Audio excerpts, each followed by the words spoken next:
единствената реална и сигурна на 100% заштита била гас маска користење, нешто што е физички невозможно од страна на луѓето.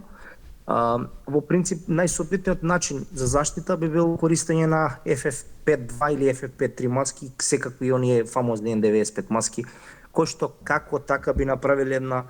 минимална бариера во однос на делот на тоа што се надворешни загадувачи, кои што не би можеле директно да продрат и на некаков начин би се задржале помеѓу устната шуплина, односно носот и устната шуплина и надворешниот простор, па би се налепиле на самата маска, најпластично да објасниме зошто се форсира користењето на маските. Втората заштита е секако користењето на различни типови на прочистувачи, внатрешни прочистувачи, не оние кои што би влеклеле некаков тип на воздух од надвор, туку во херметички, најпросто кажано, затворени простори, односно простори со отворени прозори, да се користат одредени типови на прочистувачи, кои што и така присутниот воздух би колку толку го прочистувале. И третата, што секогаш